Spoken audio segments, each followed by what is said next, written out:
السلام علیکم دوستو، میرا نام ہے وکاس. آپ دیکھ رہے ہیں سب بھائی. بات کریں گے سپریم کمیٹی کا جو کل اجلاس ہونے جا رہا ہے 27 مئی بدھ کے دن. تو اس میں کون سے جو بڑے فیصلے ہیں وہ متوقع ہیں. جو سب سے پہلا جو ہے وہ تو یہی ہے کہ لاک ڈاؤن، چونکہ 29 مئی تک جو ہے وہ لاک ڈاؤن ہے عمان میں. پہلے 8 مئی تک پھر 29 مئی تک جو ہے ایکسٹینڈ کیا گیا تھا. اس کے بارے میں جو بحث ہوگی کہ کیا اس کو ختم کیا جائے، اس میں نرمی لائی جائے یا اس میں سختی کی جائے یا لاک ڈاؤن کو ایکسٹینڈ کیا جائے.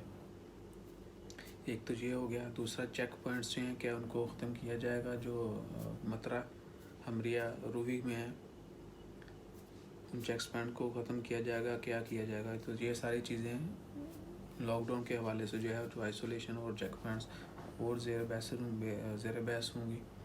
اور دوسری بات کہ دوبارہ سے کام شروع کیا جائے، یعنی کمپنیز کو کام شروع کرنے کی اجازت دی جائے. گورنمنٹ سیکٹر جو ہیں، منسٹریز اور جتنے بھی ادارے ہیں ان کو کام یعنی ورک ریزیوم کرنے کی اجازت دی جائے. اور کمرشل سینٹرز جو ہیں، کمرشل ایکٹیویٹیز جو ہیں، کاروبار جو ہیں مزید وہ اوپن کیے جائیں. ان سب چیزوں کے بارے میں جو ہے وہ زیر غور کیا جائے گا ان چیزوں کو. اس کے علاوہ باقی ٹریڈز جو ہیں بڑے level per out of country جو ہوتی ہے ان کے بارے میں، ایویشن، ایئرپورٹ اوپن ہوگا نہیں ہوگا. چونکہ پہلے بھی کہا گیا تھا کہ اگر اوپن ہوتا ہے 30 مئی کے بعد تو صرف ڈومیسٹک فلائٹس ہیں وہ اوپن کی جائیں گی. تو اس طرح کے جتنے بھی بڑے بڑے فیصلے ہیں وہ متوقع ہیں.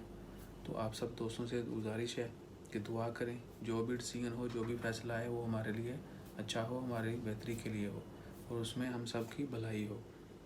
تو دوستو امید کریں کہ کل کے اجلاس میں جتنے بھی فیصلے آتے ہیں انشاءاللہ وہ ہمارے لیے بہتر ہوں گے اور ہم جلد جو ہے اس مشکل حالات سے باہر نکل آئیں گے اور سرخرو ہوں گے. ساتھ ہی دعا کرتے رہیں کہ اللہ تعالیٰ اس وبا کو جلدی ختم کرے اور ہم سب کی پریشانیاں ختم کرے.